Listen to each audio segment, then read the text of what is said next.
France, Italy এবং Portugal থেকে যারা অনিয়মিত উপায়ে নেদারল্যান্ডসে প্রবেশ করেন তাদের জন্য একটি সতর্কবার্তা। কারণ 9 ডিসেম্বর থেকে নেদারল্যান্ডস তার দেশের সাথে যেসব দেশের সীমান্ত রয়েছে সেই জায়গায় তল্লাশি চৌকি বসাতে যাচ্ছে।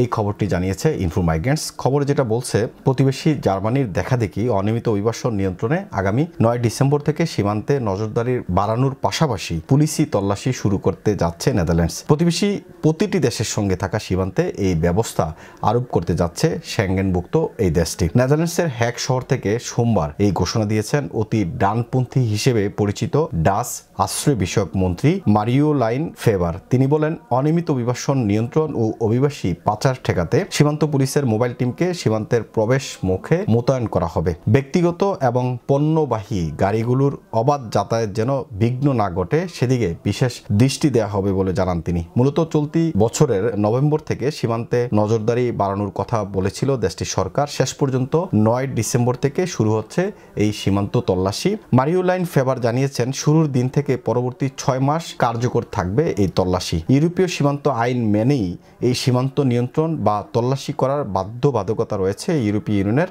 সদস্য দেশগুলোর। তল্লাশি শুরু করার অন্তত 4 সপ্তাহের আগে যৌক্তিক কারণসহ বিষয়টি বেলজিয়ামের রাজধানী ব্রাসেলসে জোটের সদর দপ্তরে জানাতে হয়। এক বিবৃতিতে আশ্রয় বিষয়ক মন্ত্রী মারিওলাইন ফেভার আরও বলেছেন, দক্ষতার সঙ্গে অনিয়মিত অভিবাসন নিয়ন্ত্রণ এবং অভিবাসী পাচার ঠেকাতে এটি উপযুক্ত সময়। এই কারণেই আমরা ডিসেম্বরের শুরুর দিক থেকে সীমান্ত নিয়ন্ত্রণ আবারও চালু করতে যাচ্ছি। সরকারের এমন সিদ্ধান্তের বিরোধিতাও করেছেন দেশটির সীমান্তবর্তী পৌর কর্তৃপক্ষগুলো। এক যৌথ বিবৃতিতে তারা বলছে এটি একটি আত্মঘাতী বা অবিবেচনা প্রসূত সিদ্ধান্ত। তারা আরও উল্লেখ করেছেন, জার্মানিতে সীমান্ত তল্লাশির কারণে যানজট এখন নিয়মিত ঘটনা এবং দুর্ঘটনার শিকার হচ্ছেন অনেকেই। সীমান্ত ধীরগতির কারণে আর্থিক ক্ষতির মুখে পড়ছে পরিবহন সংস্থাগুলো। আশ্রয় আইন কঠোর করতে ডাচ সরকার যে পরিকল্পনা নিয়েছে সীমান্ত তল্লাশি তারই একটি অংশ।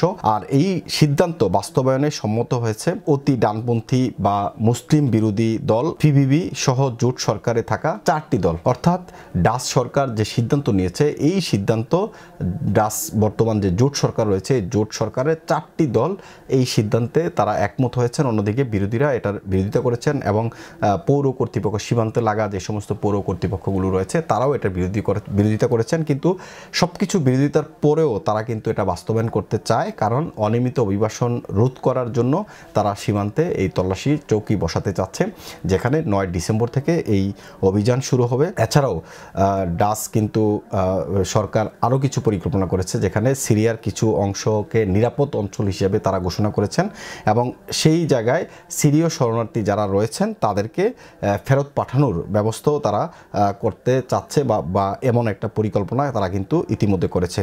যেসব আশ্রয় প্রার্থীর আশ্রয় মঞ্জুর হয়নি তাদের দ্রুত ফেরত পাঠানো এবং যেসব শরণার্থীর বসবাসের অনুমতি রয়েছে তাদের কন্টেইনার দিয়ে বানানো ঘরে রাখার পরিকল্পনাও নিয়েছে সরকার। পরিকল্পনা বাস্তবায়নে পার্লামেন্টের 2 কক্ষের যে ভোটাভুটি হবে সেদিকে এখন তাকিয়ে আছে সরকার। পার্লামেন্টে পরিকল্পনাগুলো পাশ হলেই তা কার্যকর করা হবে। তো সুতরাং এই যে সংবাদটি আমাদের জন্য অত্যন্ত গুরুত্বপূর্ণ। বিশেষ করে আমরা বাংলাদেশি অভিবাসী যারা বিশেষ করে বেলজিয়াম, ফ্রান্স এবং পর্তুগাল বা অন্যান্য দেশে যারা বসবাস করছি অনিয়মিত উপায়ে, যারা নেদারল্যান্ডসে যেতে চাই এই সীমান্ত পাড়ি দিয়ে, তাদের জন্য এটি একটি সতর্ক বার্তা। কেননা 9 ডিসেম্বর থেকে সীমান্ত নিয়ন্ত্রণ এবং তল্লাশি চৌকি বসাতে চাচ্ছে নেদারল্যান্ডস সরকার এবং তারা সেটা বসাবে 9 ডিসেম্বর। যদিও এই চলতি বছরের নভেম্বর থেকে তাদের এই বসানোর পরিকল্পনা ছিল, এখন সেটা 9 ডিসেম্বর থেকে তারা সেটা কার্যকর করতে চাচ্ছে। আরও কিছু পরিকল্পনা তাদের রয়েছে, যেটি সংসদের নিম্নকক্ষে এবং উচ্চকক্ষে ভোটাভুটির পর সেই পরিকল্পনাগুলো আরও বিশদ করে তারা প্রকাশ করবে এবং সেগুলো তারা বাস্তবায়ন করবে।